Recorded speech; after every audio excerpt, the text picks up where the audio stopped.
Welcome to Star India IAS Online Academy. Good morning. This is Kiran Mekala, Faculty of Indian History. So, ఈ రోజు topic వచ్చేసి advent of Europeans. యూరోపియన్ల రాకడ.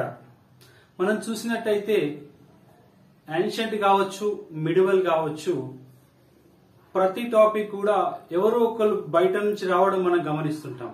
For example ancient Indian history తీసుకున్నట్టయితే మనము అంటే మొదటి topic Indus valley civilisation లేకపోతే హరప్పా నాగరికత, సింధు నాగరికత అయినప్పటికీ వెంటనే మనకు ఎవరు కనిపిస్తారు? ఆర్యన్ ఇన్వేషన్, ఆర్యుల దండయాత్ర కనిపిస్తుంది.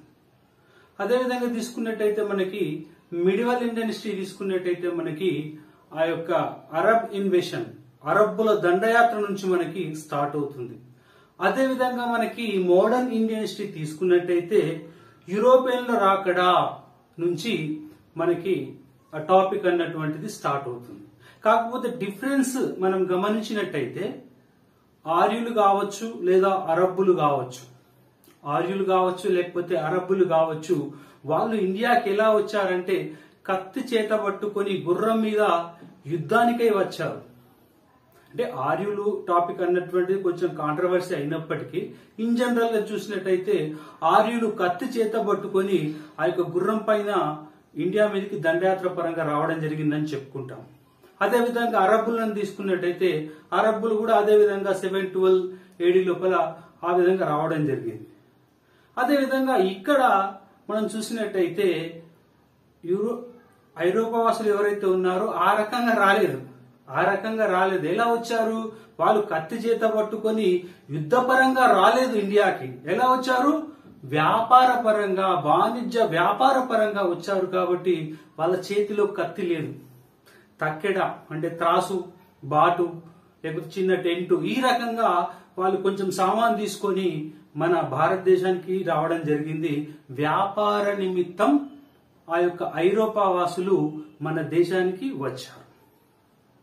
సో మనకు తెలుసు ఐరోపా వాసులు అనే వాళ్ళు వ్యాపారం కోసం వచ్చారు. అలా వచ్చిన వాళ్ళు ఎవరు, ఎంతమంది వచ్చారు అని చూసినట్టయితే మొట్టమొదటిసారిగా భారతదేశానికి వచ్చిన వాళ్ళని చూసినట్టయితే మనకి పోర్చుగీస్ వారు కనిపిస్తారు. ఎవరండి? పోర్చుగీస్ వారు, తర్వాత డచ్ వారు, తర్వాత ఆ యొక్క ఆంగ్లేయులు, ఇంగ్లీష్ వారు, ఆ తర్వాత తీసుకున్నట్టయితే మనకి డేన్స్ వారు, ఆ తర్వాత మనకి ఆ యొక్క ఫ్రెంచ్ వాళ్ళు, ఈ రకంగా 5 దేశాల నుంచి మన భారతదేశానికి రావడం జరిగింది. అయితే ఇదంతా ఒకెత్తు అయితే వాళ్ళు రావడం ఏదైతే ఉందో, మొట్టమొదటిగా పోర్చుగీస్ వాళ్ళు వచ్చారు కదా, వాళ్ళందరూ పోర్చుగీస్ వారు కావచ్చు లేకపోతే మిగతా వాళ్ళు కావచ్చు, వాళ్ళు రోడ్ వే గుండా రాకుండా, రోడ్డు మార్గాన రాకుండా వాళ్ళు సముద్ర మార్గాన రావడం జరిగింది. సముద్ర మార్గం ద్వారా ఎందుకు వచ్చారు అని ఒకవేళ చూసినట్టయితే నేను ఇక్కడ ఒక చిన్న గీసాను. ఇది మీకు ఎక్స్ప్లెయిన్ చేద్దామని గీసాను. ఏంటంటే అసలు ఎందుకోసం వాళ్ళు రోడ్డు మార్గాన కాకుండా సముద్ర మార్గాన రావడానికి ఏ రకమైన అవసరం ఏర్పడింది అన్నటువంటి విషయాన్ని మనం చూసినట్టయితే ఇది భారతదేశము పాకిస్తాన్, ఆఫ్ఘనిస్తాన్, ఇరాక్, టర్కీ, ఇది బల్గేరియా, ఇది లిస్బన్ అంటే పోర్చుగీస్ వాళ్ళు, ఇదంతా కూడా యూరప్. ఇక్కడ వచ్చేసి మనకి పైన మనకి రష్యా ఉంటుంది, ఇది చైనా, ఇది పసిఫిక్ ఓషియన్, ఇది ఇండియన్ ఓషియన్, ఇది అరేబియా సముద్రము, ఇది పర్షియన్ గల్ఫ్ అంటాము, అదేవిధంగా ఇది ఎర్ర సముద్రం అంటాము, అదేవిధంగా ఇది మెడగాస్కర్, ఇది కేప్ ఆఫ్ గుడ్ హోప్ అంటాము, ఇది సౌత్ ఆఫ్రికా, ఇది సౌత్ అమెరికా, తర్వాత ఇక్కడ నార్త్ అమెరికా ఉంటుంది, ఆ తర్వాత ఇది అట్లాంటిక్ ఓషన్, ఇదంతా ఉందన్నమాట. ఇదంతా ఎందుకోసం చెప్తున్నానంటే 1453లో 1453 లోపల తీసుకున్నట్టయితే కాన్స్టాంటినోపుల్ ని, దేనండి? కాన్స్టాంటినోపుల్ ని, సో కాన్స్టాంటినోపుల్ ని ఆ యొక్క తురుష్కులు లేకపోతే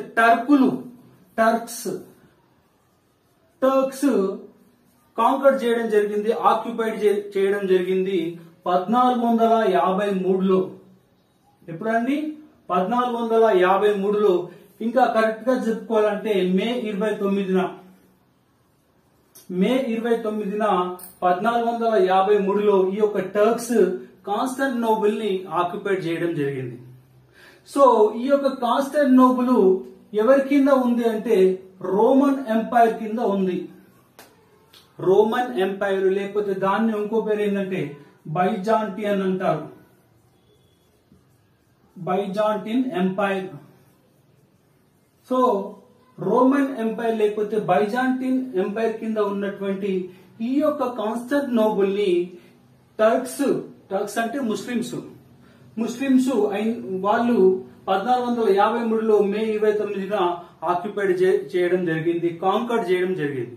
అలా చేసిన రాజు ఎవరు అంటే మనకి సెకండ్ మహమ్మద్, సుల్తాన్ second Mohammed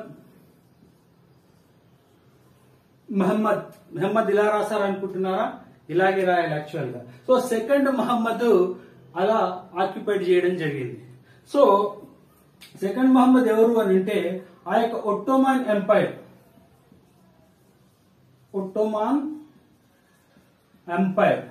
so Ottoman empire అయినటువంటి ఈ యొక్క సెకండ్ మహమ్మద్ 1453 మే 29న కాన్స్టాంటినోపుల్ ని ఆక్యుపై చేయడం జరిగింది.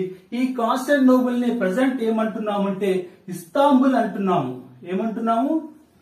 ఇస్తాంబుల్ ఎక్కడుంది? టర్కీ యొక్క వాణిజ్య నగరం అని చెప్పుకోవచ్చు.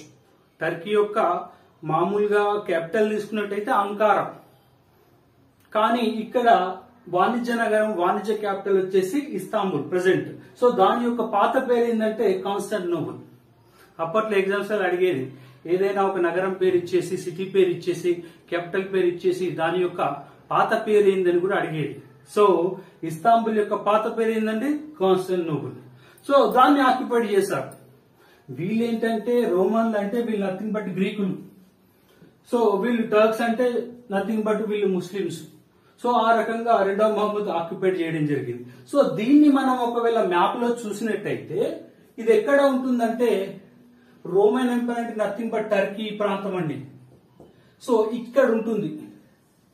ఈ ప్రాంతం లోపల మనకి కాన్స్టాంటినోపుల్ లేకపోతే ప్రజెంట్ తీసుకుంటే మనకి ఇస్తాంబుల్ అన్నటువంటిది మనకి ఇక్కడ ఉంటుంది.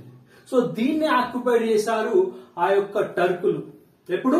1453 మే 29న. అలా ఆక్యుపైడ్ చేసిన రాజు పేరు ఏంటంటే సుల్తాన్ సెకండ్ మహమ్మద్. సో ఆ రకంగా ఆక్యుపైడ్ చేసిన తర్వాత ఆయన ఏం చేశాడంటే ఇది బ్లాక్ సీ, ఇది మెడిటేరియన్ సీ, మధ్యధరా సముద్రం అంటాము. సో ఈ మార్గం గుండా లేకపోతే ఈ మార్గం గుండా లేకపోతే ఈ యొక్క ఎర్ర సముద్రం అంటారు ఇది. సో రెడ్ సీ అంటాము. ఈ ఎర్ర సముద్రాన్ని లేకపోతే ఇక్కడ ఉన్నటువంటి పర్షియన్ గల్ఫ్ ని ఇవన్నిటిని కూడా సముద్ర మార్గాల్ని ఆయన బ్యాన్ చేశాడు. At the same time main ఏంటంటే ఈ రకంగా యూరప్ నుంచి ఈ రకంగా ఆసియాన్ కంట్రీస్ కి రావాలంటే చాలా ఈజీ. కానీ ముఖ్యంగా ఆయన ఆ రోడ్డు మార్గం గుండా వాణిజ్యాన్ని ఆయన బ్యాన్ చేశాడు. రోడ్డు మార్గం గుండా వాణిజ్యాన్ని బ్యాన్ చేశాడు. అదే విధంగా ఈ రకంగా వీటి సముద్ర మార్గం కూడా ఇక్కడ ఆయన బ్యాన్ చేయడం జరిగింది సెకండ్ మహమ్మద్. దాంతో ఎవరైతే యూరోపియన్లు ఆ యొక్క సౌత్ ఆసియా ముఖ్యంగా భారతదేశము ఆ దేశాల నుంచి వ్యాపారం చేయాలనుకునే వారికి వేరే మార్గం లేకుండా పోయింది. ఖచ్చితంగా కూడా ఇంకో మార్గం కనుక్కోవాల్సిన అవసరం ఏర్పడింది. కాబట్టి వాళ్ళు ఏం చేశారంటే భారతదేశానికి సముద్ర మార్గాన్ని కనుక్కోవాల్సిన పరిస్థితి ఏర్పడింది. సో అలా జరుగుతున్న క్రమం లోపల పోర్చుగల్ తీసుకున్నట్టయితే పోర్చుగల్ ఎక్కడ ఉందండి? ఇక్కడ. ఇది పోర్చుగల్, ఇది లిస్బన్ అంటే పోర్చుగల్ యొక్క రాజధాని లిస్బన్ అని చెప్పుకుంటాం. సో పోర్చుగల్ రాజు అయినటువంటి మనకి అతని పేరు వచ్చేసి మనకి హెన్రీ. ఏం పేరండి? హెన్రీ. సో పోర్చుగల్ రాజు వచ్చేసి మనకి హెన్రీ. సో పోర్చుగల్ రాజు హెన్రీ ఏం చేశాడు అని అంటే ఆ యొక్క నావీ ట్రైనింగ్ సెంటర్స్ ఏర్పాటు చేయడం జరిగింది. ఏం చేశాడు ఆయన? నావీ ట్రైనింగ్ సెంటర్స్ ఏర్పాటు చేసి ఆ యొక్క సముద్ర మార్గం గుండా ప్రయాణించేందుకు చాలా చాలా చాలా అనుకూలంగా ఉండే విధంగా చాలా సెంటర్స్ ఏర్పాటు చేసి వాళ్ళకి కోచింగ్ ఇవ్వడం జరిగింది. కాబట్టి ఈయనకు ఉన్నటువంటి బిరుదు ఏంటంటే ది నావిగేటర్. The navigator. అప్పట్లో బిఎడ్ ఎగ్జామ్స్ లో చాలా అడిగేది ఈయన పేరు. ది నావిగేటర్ అన్న బిరుదు ఎవరికి ఉందంటే ఈ యొక్క హెన్రీకి ఉంది. ఈ హెన్రీ ఎవరంటే ఆ యొక్క పోర్చుగల్ రాజు. పోర్చుగల్ ని పరిపాలించాడు ఈయన 1394 నుంచి 1460 వరకు కూడా ఆ యొక్క పోర్చుగల్ ని పరిపాలించాడు ఈ యొక్క హెన్రీ. ఆ తర్వాత నెక్స్ట్ వచ్చేసి ఆ యొక్క పోర్చుగల్ కి రాజు వచ్చేసి సెకండ్ ఇమాన్యుయల్ వచ్చాడు. సెకండ్ ఇమాన్యుయల్. సో ఈ యొక్క సెకండ్ ఇమాన్యుయల్ ఏం చేశాడంటే ఆ యొక్క వాస్కోడి గామా, మనం అంటాం కదా వాస్కోడి గామా సముద్ర మార్గం గుండా భారతదేశాన్ని కనుక్కున్నాడని చెప్పేసి. సో ఈ యొక్క సెకండ్ ఇమాన్యుయల్ ఏం చేశాడంటే ఆ యొక్క వాస్కోడా గామా, సో వాస్కోడా గామాని పిలిచి ఆయనకు బాగా ఎంకరేజ్ చేసి అతన్ని ఆ యొక్క ఇండియాకి సముద్ర మార్గాన్ని కనుక్కోమని చెప్పేసి ఆయన్ని బాగా ప్రోత్సహించి ఈ యొక్క వాస్కోడా గామాని పంపించడం జరిగింది. సో ఈ యొక్క వాస్కోడా గామా ఏం చేశాడు అంటే ఇక్కడ కదా పోర్చుగీస్ అంటే ఇది, లిస్బన్ అంటే ఇది, కాబట్టి ఇక్కడ నుంచి 170 మందితో, ఎంతమంది అండి 170 మెంబర్స్ తో ఒక 2-3 పడవలు తీసుకొని ఆయన బయలుదేరాడు. ఎప్పుడు అంటే 1498 జూలై 8న 1498 జూలై 8న ఆయన ఒక 3 పడవలు తీసుకొని 170 మంది సహచరులు తీసుకొని ఇక్కడి నుంచి పడవ తీసుకొని బయలుదేరాడు. ఇలా ఇలా ఇలా ఇలా బయలుదేరాడు. అట్లాంటిక్ ఓషన్ నుంచి ఇలా ఇలా ఇలా ఇలా ఇక్కడ వరకు వచ్చి ఆగిపోయాడు. అర్థమవుతుందా? అసలు 170 మందితో వచ్చినప్పటికీ ఆ 300 అంటే ఒక 75% పీపుల్ చనిపోయారని చెప్పేసి కొన్ని కథనాలు ఉన్నాయి. ఎందుకోసం అంటే ఇప్పట్లాగా పెద్ద పెద్ద స్టీమర్లు లేవు కదా, అప్పుడున్న పడవలు వేరు కదా, కాబట్టి చాలా మంది చచ్చిపోయారు. మనకు వాస్కోడా గామా ఎందుకు గొప్ప అంటే భారతదేశానికి వచ్చి ఏదో మంచి చేశాడని కాదు, ఆయన భారతదేశాన్ని కనుక్కునే క్రమం లోపల వచ్చే క్రమం లోపల ఆయన యొక్క ధైర్యం అన్నటువంటిది అందరికీ ఆదర్శం. అదర్వైజ్ హీస్ డెవిల్ అని చెప్పుకోవచ్చు. సో ఆ రకంగా ఆయన రావడం జరిగింది. ఏంది సౌత్ గాబ్రియల్, ఏంటండి సౌత్ గాబ్రియల్. సౌత్ గాబ్రియల్ అనే ఒక పడవ తీసుకొని ఆయన 170 మందిని సహచరులను తీసుకొని 1497 ఇది 1497 జూలై 8న ఇక్కడ నుంచి బయలుదేరి ఇలా ఇలా ఇలా ఇలా వచ్చి ఇక్కడ ఆగిపోతాడు. ఇక్కడ ఆగిపోయి ఆయన ఏమనుకుంటాడంటే మేబీ ఇదే ఇండియానేమో అనుకుంటాడు. ఏమనుకుంటాడు? ఇదే ఇండియానేమో అని చెప్పేసి ఆయన అనుకుంటాడు. ఇప్పుడు ఏంటంటే మనకు జీపీఎస్ వచ్చేసాయి. జీపీఎస్ వచ్చేస్తే ముఖ్యంగా పోలీసులు వాడతారు.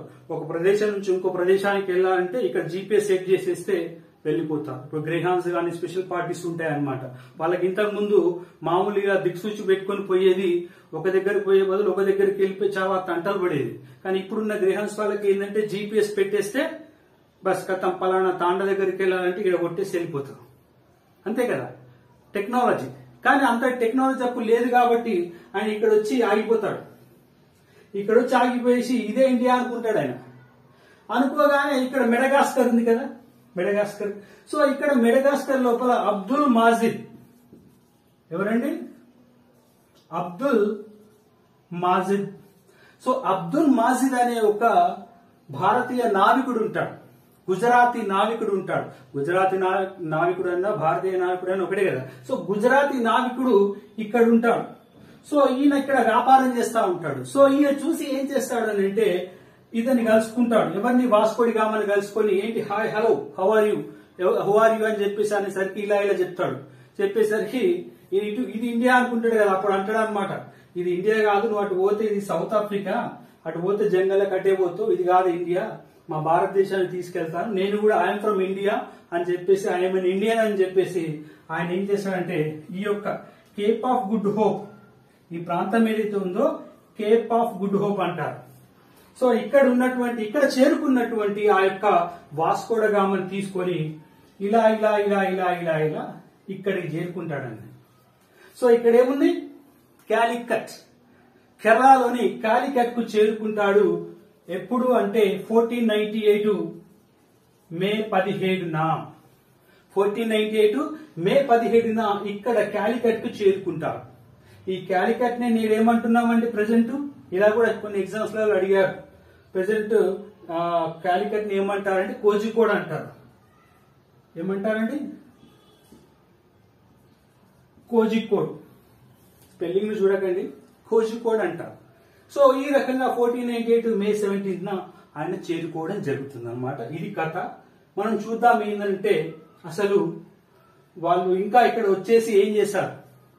పోర్చుగీస్ వాళ్ళు కావచ్చు, లేకపోతే డచ్ వారు కావచ్చు, ఆంగ్లేయులు వాళ్ళు కావచ్చు, డేన్స్ వారు కావచ్చు, ఫ్రెంచ్ వాళ్ళు కావచ్చు, వాళ్ళు ఈ రకంగా రావడం జరిగింది. సో వచ్చిన తర్వాత వాళ్ళు ఏం చేశారు, వాళ్ళు చేసిన యుద్ధాలు ఏమిటి, వాళ్ళు కట్టుకున్న కోటలు ఏమిటి, ఈ అన్ని విషయాలు మనం చూడాల్సినటువంటి అవసరం ఉంది. సో భారతదేశానికి వచ్చినటువంటి మొట్టమొదటి యూరోపియన్లు ఎవరంటే పోర్చుగీస్ వారు 1498 ఇందాక చెప్పుకున్నాం మనం.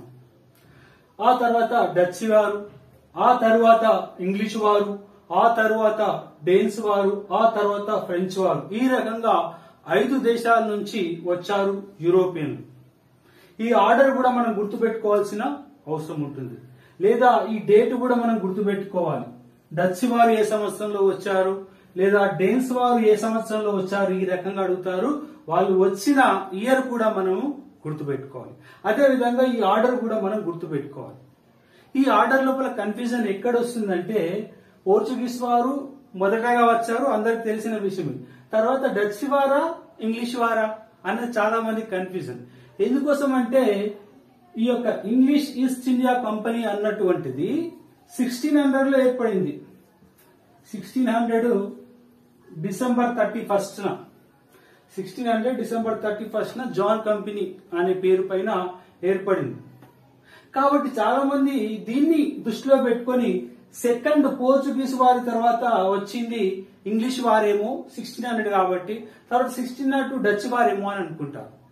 ఇక్కడ మనకి ఈస్ట్ ఇండియా కంపెనీ ఏర్పడింది కాదు. Dutch east India company, English east India company ఇది ఎప్పుడు ఏర్పడింది అని అడగరు. వాళ్ళు భారతదేశానికి ఎప్పుడు వచ్చారు అని అడుగుతారు. కాబట్టి భారతదేశానికి ఇంగ్లీష్ వారు ఎప్పుడు వచ్చారండి? 1608 లో వచ్చారు కదా, కెప్టెన్ హాకిన్స్. కాబట్టి సెకండ్ వచ్చి డచ్ వారు, థర్డ్ వచ్చి ఇంగ్లీష్ వారు అని గుర్తుపెట్టుకోవాలి. పోర్చుగీస్ వారు, డచ్ వారు, ఇంగ్లీష్ వారు, డేన్స్ అండ్ ఫ్రెంచ్ వారు. ఈ రకంగా 5 దేశాల నుంచి యూరోపియన్లు రావడం జరిగింది, గుర్తుపెట్టుకోవాలి కొంచెం. సో పోర్చుగీస్ వారు వచ్చి ఏం చేశారన్న విషయం. పోర్చుగీస్ వారు ఇందాక చెప్పుకున్నట్టుగా పోర్చుగీస్ వారు అంటే ఎవరండి? Vasco da Gama. ఎవరు? Vasco da Gama. సో ఈ యొక్క వాస్కోడా గామా అనే వ్యక్తి 1498 మే 17న 1498 మే 17న ఆయన కాలికట్ కు చేరుకున్నాడు. ఎక్కడికి? కాలికట్, కేరళ. సో ఈ కాలికట్ ని ప్రజెంట్ కోజికోడ్ అంటున్నాం. సో ఇక్కడ చేరుకోవడం జరిగింది. సో ఇక్కడ ఉన్నటువంటి రాజు అప్పట్లో ఎవరు అంటే జామోరిన్. ఎవరండి? జామోరిన్ అనే రాజు ఆ ప్రాంతాన్ని పరిపాలిస్తుండేవాడు. జామోరిన్ అని చెప్పేసి, లేకపోతే కొన్ని బుక్స్ లోపల ఎలా ఉందంటే జామోరిన్ అనేది వంశము, రాజు పేరు రాజా మనువిక్రమవర్మ అని కూడా కొన్ని బుక్స్ లో ఉంది. బట్ మీరు గుర్తుపెట్టుకోవాల్సింది ఏంటంటే జామోరిన్ అనే పేరునే గుర్తుపెట్టుకోండి. సో జామోరిన్ అనే రాజు పరిపాలిస్తూ ఉండేవాడు. ఆయన సాధారణంగా ఆహ్వానించడం జరిగింది. వచ్చిన తర్వాత ఆయన ఒక అతిథిగా, భారతదేశంలో ఏంటండి అతిథి దేవోభవ కాబట్టి ఆయన సాధారణంగా ఆహ్వానించడం జరిగింది. ఆ తర్వాత వాస్కోడ గామా ఏం చేశాడంటే ఈ జామోరిన్ తోటి యుద్ధం చేసి మొత్తం కూడా ఆక్యుపై చేయడం జరిగింది. సో ఆ రకంగా వచ్చినటువంటి వాస్కోడా గామాకి ఇక్కడ ఉన్నటువంటి పట్టు, ఇక్కడ ఉన్నటువంటి సుగంధ ద్రవ్యాలు ఏవైతే ఉన్నాయో చాలా ఆయనకు ఇష్టం అనిపించింది.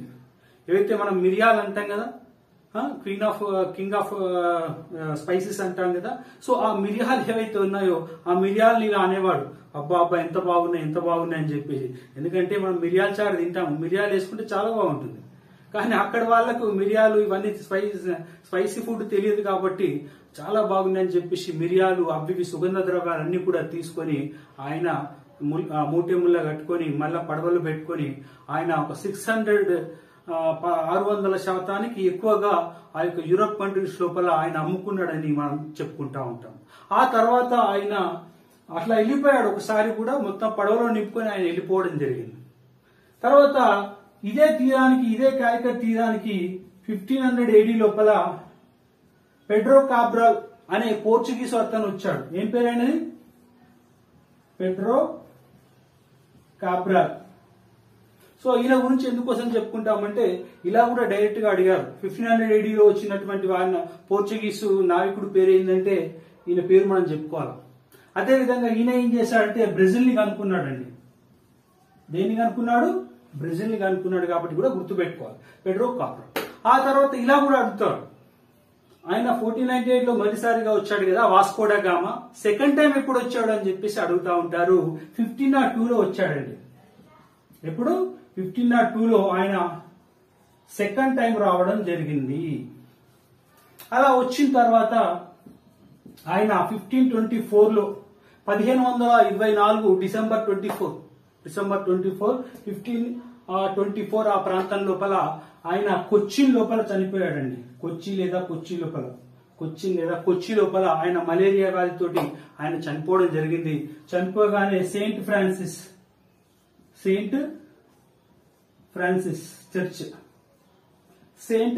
చర్చ్ లోపల ఆయన సమాధి ఉంది. ఆ తర్వాత మనము చూసినట్టయితే నేను గూగుల్లో చెక్ చేశాను. యాక్చువల్ గా ఆయన 1539లో మళ్ళా దాన్ని అయితే పార్థివ దేహం ఏదైతే ఉన్నదో అవన్నీ మళ్ళా తోడి తీసుకుపోయి మళ్ళా ఆయన స్వదేశానికి తీసుకెళ్లారని కూడా గూగుల్ చెప్తుంది. సో అదంతా అవసరం లేదు మనకి. ఆయన 1524లో కొచ్చిలో చనిపోయాడు. ఆయన సమాధి వచ్చేసి మనకి సెయింట్ ఫ్రాన్సిస్ చర్చ్ లోపల ఉందని మనం చెప్పుకుంటాం. సో ఈ యొక్క పోర్చుగీస్ వాళ్ళు ఏం చేశారు అంటే మనకి ఏం పరిచయం చేశారు అని అంటే వాళ్ళు మిరప అంటారు. మరి ఖచ్చితంగా చెప్పలేము. మన బుక్స్ ప్రకారంగా మిరప, బంగాళాదుంప, అదేవిధంగా పైనాపిల్, ఈ రకంగా వాళ్ళు కొన్ని ఇంట్రడ్యూస్ చేశారు భారతదేశానికి అని కూడా చెప్పుకుంటా ఉంటాం. సో అదేవిధంగా ఇంకా వాళ్ళు ఏం చేశారు అంటే 1565లో 1565లో వాళ్ళు ఆధునిక ప్రింటింగ్ ప్రెస్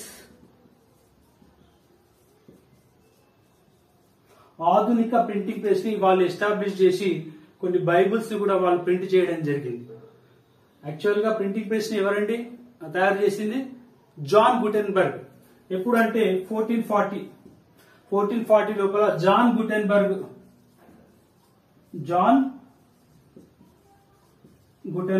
ఈయన జర్మనీ. సో జాన్ గుటెన్బర్గ్ 1440 లోపల ఆ యొక్క అచ్చు యంత్రాన్ని, ఆ యొక్క ప్రింటింగ్ ప్రెస్ ని ఏర్పాటు చేస్తే 1565లో భారతదేశానికి పరిచయం చేసింది ఎవరంటే ఈ పోర్చుగీస్ వాళ్ళు. ఆ రకంగా ఎక్కడ సెటప్ చేశారు అంటే గోవాలో. ఎక్కడండి? గోవా లోపల వాళ్ళు ఆ యొక్క ప్రింటింగ్ ప్రెస్ ని ఏర్పాటు చేయడం జరిగింది. అదే విధంగా చూసినట్టయితే ఈయన చనిపోయాడు కదా. ఈయన చనిపోయిన తర్వాత ఈయన చనిపోక ముందే ఆ యొక్క పోర్చుగీస్ వారు ఏం చేశారంటే ఆ యొక్క గవర్నర్ వ్యవస్థను ఏర్పాటు చేశారు. ఇక్కడ వాళ్ళు మెల్లిగా ఏం చేశారంటే వాళ్ళు వాణిజ్యం కోసం వచ్చిన తర్వాత మెల్లిమెల్లిగా ఆ యొక్క భారతీయుల యొక్క మంచితనాన్ని వాళ్ళు క్యాచ్ చేసుకొని మెల్లిమెల్లిగా ఒక్కొక్క రాజుని ఓడించి ఒక్కొక్క ఏరియాని వాళ్ళు ఆక్యుపై చేసి అడ్మినిస్ట్రేషన్ స్టార్ట్ చేయడం జరిగింది. కాబట్టి వాళ్ళకు ఒక అడ్మినిస్ట్రేషన్ సిస్టమ్ ఉండాలి. కాబట్టి 3 సంవత్సరాల కాల పరిమితితోటి గవర్నర్ వ్యవస్థను వాళ్ళు ఏర్పాటు చేయడం జరిగింది. సో అలా వచ్చినటువంటి మొట్టమొదటి గవర్నర్ ఎవరంటే ఫ్రాన్సిస్ డి ఆల్మిడా. ఎవరండి? Francis D Almeida. ఈయన పోర్చుగీసుల యొక్క మొట్టమొదటి గవర్నర్. చాలా సార్లు అడిగారు పోర్చుగీసుల మొట్టమొదటి గవర్నర్ ఎవరంటే ఫ్రాన్సిస్ డి ఆల్మిడా. సో ఈయనకు ఒక బిరుదు ఉంది. ఏంటంటే కింగ్ ఆఫ్ ఇండియన్ ఓషియన్. ఏంటండి? King of Indian ocean. ఈయనకున్న బిరుదు వచ్చేసి king of Indian ocean. King of Indian ocean అని భారతదేశ వాసులు అనాలి, మనం భారతీయులం అనాలి. కాకపోతే వాడు అంటున్నాడు I'm the king of Indian ocean. ఏదో సినిమాలో కూడా డైలాగ్ ఉంది, ఒక విలన్ అంటాడు. సో ఆ రకంగా కింగ్ ఆఫ్ ఇండియన్ ఓషన్ అన్న బిరుదు వీనికి. అదేవిధంగా వీడు ఏం చేశాడంటే నీలి నీటి విధానము బ్లూ వాటర్ పాలసీ అంటారు.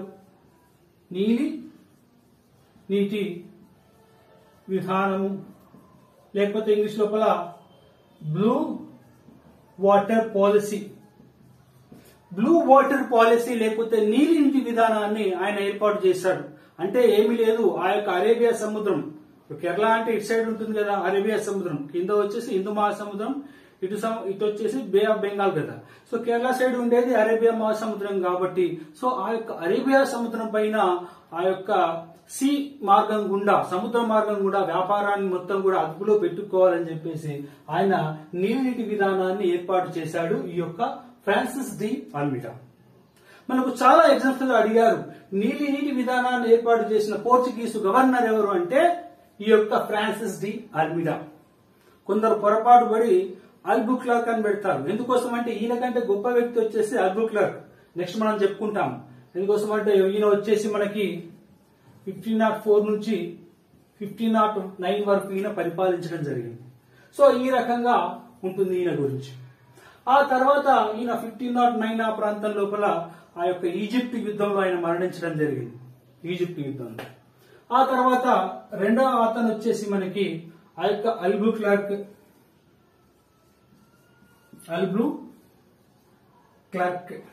యాక్చువల్గా ఇది ఇంగ్లీష్ వర్డ్ కూడా కాదు, ఇంగ్లీష్ వర్డ్ అయితే ఈజీగా రాయొచ్చు, ఇంగ్లీష్ వర్డ్ కూడా కాదు ఇది. సరే అల్బుక్లర్క్ అనుకుంటాం మనం జనరల్ గా. సో అల్బుక్లర్క్ సో ఈయన వచ్చేసి మనకి 1509 నుంచి 1515 ఆ ప్రాంతం 1514 లేదా 1515 వరకు ఈయన పరిపాలించడం జరిగింది. 1514 వరకు ఆయన పరిపాలించాడు అల్బుక్లర్క్. ఈయన అందరికంటే గొప్పవాడు. పోర్చుగీసు గవర్నర్లు 5-6 మెంబర్స్ ఉన్నారు, అందరికంటే కూడా గొప్ప గవర్నర్ ఎవరంటే ఈ యొక్క అల్బుక్లర్క్. ఎందుకోసం అంటే ఈయన ఏమని అడుగుతారంటే భారతదేశం లోపల పోర్చుగీసు రాజ్య నిర్మాత ఎవరు అని అడుగుతారు. ఏమని అడుగుతారండి? భారత్ లో పోర్చుగీసు రాజ్య నిర్మాత ఎగ్జామ్స్ అడిగారు. భారతదేశంలో పోర్చుగీసు రాజ్య నిర్మాత అల్బుక్లర్క్, లేకపోతే ఆంగ్లేయులు అని చెప్పుకుంటాం కదా. సో ఆంగ్లేయుల్లో తీసుకున్నట్టయితే భారతదేశం లోపల ఆంగ్ల రాజ్య నిర్మాత ఎవరని అడుగుతారు కదా, మనం రాబర్ట్ క్లైవ్ అని చెప్పుకుంటాం. అలా అంటే ఆ యొక్క ఇంగ్లాండ్ కి సంబంధించి రాబర్ట్ క్లైవ్ ఎలాగో ఈ యొక్క పోర్చుగీసు లోపల ఈ యొక్క అల్బుక్లర్క్ ఆ రకంగా అని మనం చెప్పుకోవాలి. సో భారత్ లో పోర్చుగీసు రాజ్య నిర్మాత ఈయన. సో ఈయన ఏం చేశాడు అని అంటే ఆ యొక్క శ్రీకృష్ణ దేవరాయలతోటి సంధి చేసుకున్నాడండి. ఎవరితోటి? శ్రీకృష్ణ దేవరాయలు. సో శ్రీకృష్ణ దేవరాయలతోటి సంధి చేసుకుని ఆయన ఎప్పుడు అంటే 1510లో 1510లో ఆయన శ్రీకృష్ణ దేవరాయలతో సంధి చేసుకుని ఆ యొక్క బీజాపూర్ సుల్తాన్ల వద్ద నుంచి బీజాపూర్ సుల్తాన్ల నుంచి అంటే ఈయనను ఒప్పించి ఆ వాళ్ళ నుంచి గోవాను పొందాడు. ఎప్పుడు? 1510లో. ఎవరు? ఈ యొక్క అల్బుక్లర్క్. ఆ రకంగా 1510లో ఆ యొక్క గోవాను, ఆ తర్వాత 1511లో మలక్కాను, ఈ రకంగా ఆయన కొన్ని ఏరియాలను పొందడం జరిగింది ఈ యొక్క అల్బుక్లర్క్. అదేవిధంగా పోర్చుగీస్ వారు యొక్క ముఖ్య స్థావరాన్ని చూసినట్టయితే వారి యొక్క మొట్టమొదటి స్థావరం వచ్చేసి మనకి కొచ్చి అండి. ఎక్కడ? కొచ్చి లేదా కొచ్చిన్. ఇది 1502 లోపల వాళ్ళు ఒక స్థావరాన్ని ఏర్పాటు చేశారు. కాబట్టి డైరెక్ట్ గా అడుగుతారు పోర్చుగీస్ వారి యొక్క మొట్టమొదటి స్థావరం ఏంటంటే కొచ్చిన్, 1502 ఏర్పాటు చేయడం జరిగింది. ఆ తర్వాత వచ్చేసి వాళ్ళు గోవా లోపల ఏర్పాటు చేశారు ఇంకో స్థావరం. గోవాను 1510 లోపల వాళ్ళు బిజాపూర్ సుల్తాన్ నుంచి తీసుకున్నారని చెప్పాం కదా. తర్వాత దాన్ని బాగా డెవలప్ చేసి 1530 ఆ ప్రాంతం లోపల ఒక స్థావరాన్ని ఏర్పాటు చేశారు. అదే విధంగా 1530 నుంచి ఆ యొక్క పోర్చుగీసుల యొక్క ప్రధాన స్థావరం ఏది అంటే ఈ యొక్క గోవాని. అర్థమవుతుందా? ప్రధాన స్థావరం అంటే పోర్చుగీసుల వారి మొట్టమొదటి స్థావరం అంటే కొచ్చిన్, పోర్చుగీసుల యొక్క ప్రధాన స్థావరం అంటే ఈ యొక్క గోవా అని మీరు గుర్తుపెట్టుకోవాలి. సో అదేవిధంగా 1606 లోపల 1606 లోపల ఆంధ్రప్రదేశ్ లోపల లేదా ఆంధ్ర లోపల వారి యొక్క మొట్టమొదటి స్థావరం ఏంటిదంటే మచిలీపట్నం. ఏంటండి? మచిలీపట్నం లోపల ఆంధ్ర లోపల మొట్టమొదటిసారిగా స్థావరాన్ని ఏర్పాటు చేశారు 1606 లో. సో ఈ రకంగా మచిలీపట్నం లోపల 1606 లోపల ఆ యొక్క గోల్కొండ నవాబు అయినటువంటి సుల్తాన్ మహమ్మద్ కులీ కుతుబ్ షా యొక్క అనుమతి తీసుకొని ఇక్కడ ఏర్పాటు చేయడం జరిగింది. ఈ మూడు మనం గుర్తుపెట్టుకోవాలి. కొన్ని వందల ఎగ్జామ్స్లలో అడిగారు పోర్చుగీసు వారి యొక్క ప్రధాన స్థావరం ఏది అంటే గోవా అని గుర్తుపెట్టుకోవాలి. సో షాజహాన్ పరిపాలిస్తున్నప్పుడు భారతదేశాన్ని ఆయన యొక్క సైనిక కమాండర్ అయినటువంటి ఖాసిం ఖాన్, ఎవరండి? ఖాసిం ఖాన్ ఈ యొక్క పోర్చుగీసు వారిని ఆ హూగ్లీ మరియు చిట్టగాంగ్ ప్రాంతం నుంచి తరిమివేశాడు. ఎక్కడ అండి? హూగ్లీ మరియు చిట్టగాంగ్. ఈ చిట్టగాంగ్ ఎక్కడుందండి ప్రజెంట్? బంగ్లాదేశ్. సో ఈ యొక్క హూగ్లీ మరియు చిట్టగాంగ్ ప్రాంతం నుంచి ఈ పోర్చుగీసు వారిని ఈ యొక్క ఖాసిం ఖాన్ తరిమివేయడం జరిగింది. ఎందుకోసం అంటే పోర్చుగీసు వాళ్ళు అప్పట్లోపల ఆ యొక్క అమాయకపు భారతీయులందరినీ కూడా ఆ యొక్క క్రిస్టియన్ మతంలోకి ప్రోత్సహిస్తున్నారు కాబట్టి ఆ యొక్క ఖాసిం ఖాన్ ఆ యొక్క హూగ్లీ మరియు చిట్టగాంగ్ నుంచి ఆ యొక్క పోర్చుగీసు వారిని తరిమివేయడం జరిగింది. చాలా ఎగ్జామ్స్ లో అడిగారు ఆ యొక్క పోర్చుగీసు వారిని హూగ్లీ చిట్టగాంగ్ నుంచి తరిమివేసినటువంటి వారు ఎవరు అని చెప్పేసి అడుగుతారు. అడిగి 4 పేర్లు ఇస్తాడు. గుర్తుపెట్టుకోవాలి, ఈ పేరు ఖాసిం ఖాన్. ఏం పేరు? ఖాసిం ఖాన్.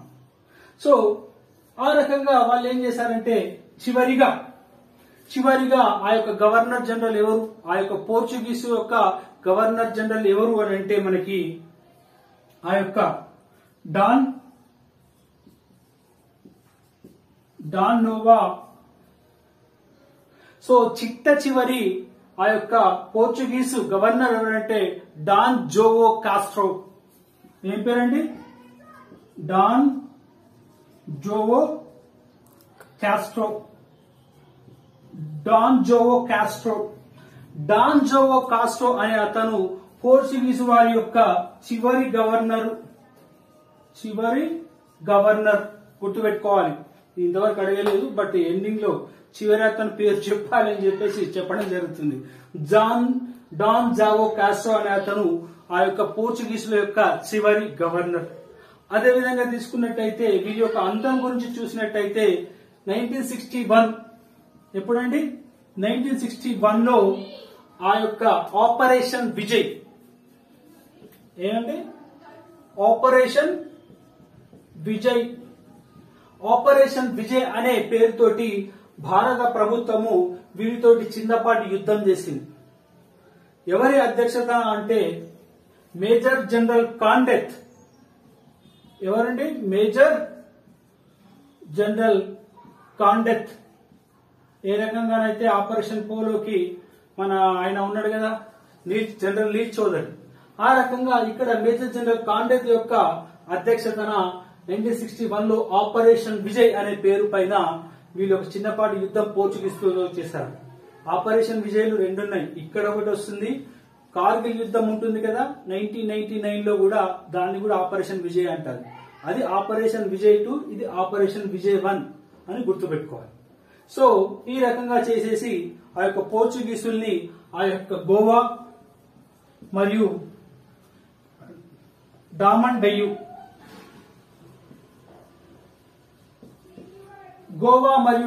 డయ్యూల నుంచి వారిని తరిమివేయడం జరిగింది. సో 1498 లో వచ్చినటువంటి ఆ యొక్క పోర్చుగీస్ వారు భారతదేశాన్ని వదిలి ఎప్పుడు పోయారంటే 1961 లో పోయారు.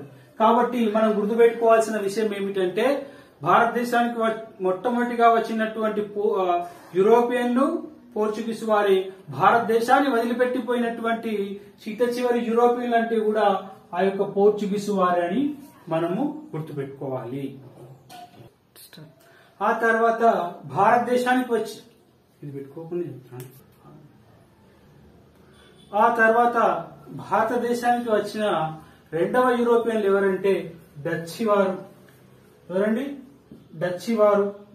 సో ఈ యొక్క డచ్చి వారు మనం చెప్పుకున్నాము. ఎప్పుడు వచ్చారంటే 1602లో వచ్చారు. డచ్చి వారు అంటే ఏమీ లేదు, హాలండ్ వారు లేకపోతే నెదర్లాండ్స్ వాళ్ళని చెప్పుకోవచ్చు మనం. యాక్చువల్ గా భారతదేశం లోపల వీరి యొక్క స్థావరాలు ఎక్కువగా ఉన్నాయి. ఒక 20 వరకు ఉంటాయి వీరి యొక్క స్థావరాలు. సో అవి చూసినట్టయితే మనకి ఇన్ జనరల్ గా ఏంటంటే, నేను చాలా సందర్భాల్లో చెప్తా ఉంటాను, ఒక విషయం వచ్చిందంటే మనము దాన్ని కాంపిటేటివ్ ఓరియంటెడ్ గానే చూడాలి అని చెప్పేసి. సో డచ్ వాళ్ళు వచ్చేసి ఏం చేశారన్నటువంటి విషయాన్ని చూసినట్టయితే వాళ్ళని ముఖ్యంగా వాళ్ళు స్థాపించినటువంటి స్థావరాల గురించి అడుగుతారు. ఒక 20 వరకు ఉంటాయి. అందులోపల ఒక 5 మనం గుర్తుపెట్టుకోవాలి.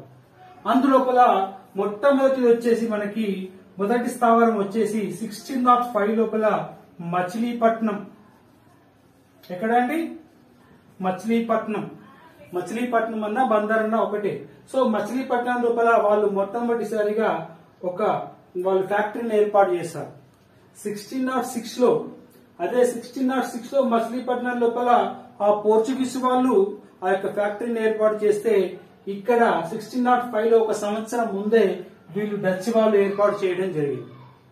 తర్వాత వచ్చేసి రెండవది వచ్చేసి మనకి 1610లో 1610లో చూసుకున్నట్టయితే పులికాట్ వద్ద.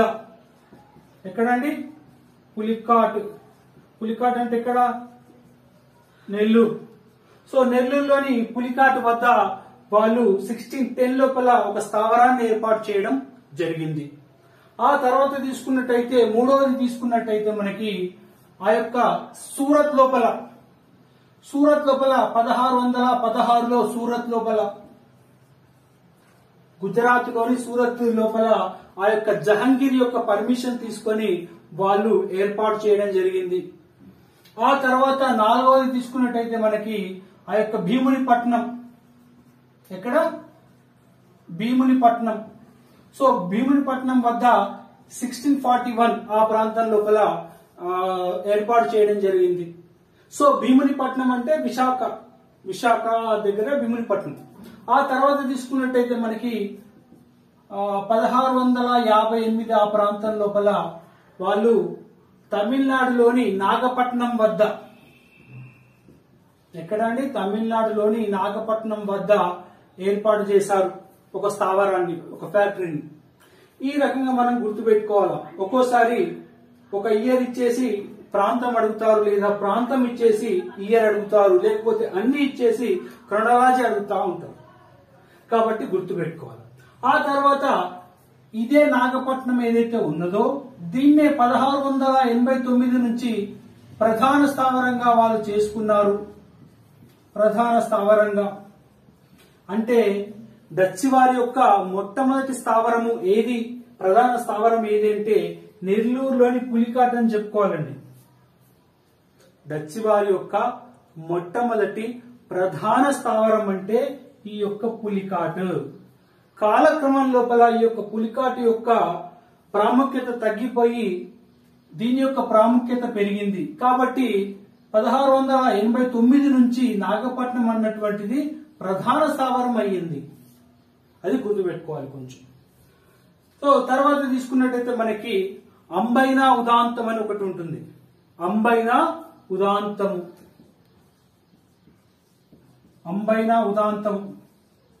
అంబైనా ఇన్సిడెంట్. ఈ యొక్క అంబైనా ఉదాంతం అన్నటువంటిది మనకి ఆ యొక్క జకార్తా ద్వీపం లోపల జరిగింది. ఎక్కడ అండి? జకార్తా ద్వీపం లోపల ఈ యొక్క అంబైనా ఉదాంతం అన్నటువంటిది మనకి 1623 లోపల జరిగింది. అంటే ఏంటిది మరి? అంబైనా ఉదాంతము జకార్తా లోపల 1623లో జరిగింది. మరి అట్లా అంటే ఏంటిది అని అంటే, అక్కడ ఏం జరిగిందంటే డచ్ వారు ఈ యొక్క ఆంగ్లేయులని ఈ యొక్క ఆంగ్లేయులని ఊచకోత కోసారు. మ్యాస్కేర్ అంటాం కదా, సో ఆ రకంగా ఊచకోత కోసారు ఈ యొక్క డచ్ వారు. ఒకసారి యూజీసీ నెట్ లో అడిగారు ఏంటంటే అంబైనా ఉదాంతం లోపల ఎవరు ఎవరిని చంపారు అని చెప్పేసి అడిగారు. ఈ 5 ఎవరైతే ఉన్నారో వీళ్ళని అటు ఇటు చేసి క్వశ్చన్ ని అడుగుతా ఉంటారు. గుర్తుపెట్టుకోవాలి, అంబైనా ఉదాంతము 1623 లోపల డచ్ వారు ఆంగ్లేయులను చంపారు అని గుర్తుపెట్టుకోవాలి. సో అదనమాట. ఆ తర్వాత మనం చెప్పుకోవాలనుకుంటే మనకి బేదారా యుద్ధం అని కనిపిస్తుంది. 1759 లోపల బేదారా యుద్ధం. సో 1759 లోపల బేదారా యుద్ధం అని కనిపిస్తుంది. అది ఎవరెవరి మధ్యలో అయిందంటే ఆ యొక్క డచ్ మరియు ఆంగ్లేయుల మధ్యలో అయిందండి. ఎందుకంటే ఆంగ్లేయులు ఆపాడి 1613 ఆ ప్రాంతం లోపలికి వచ్చేసారు కదా, భారతదేశం లోపలికి ఎంట్రీ ఇచ్చేసారు కదా. మనం చెప్పుకుంటుంది 1759లో. కాబట్టి ఈ డచ్ వారికి ఆంగ్లేయులకి యుద్ధం అయింది, బేదారా యుద్ధం అంటారు. అది 1759లో జరిగింది. అక్కడ ఆంగ్లేయ సేనాని అయినటువంటి రాబర్ట్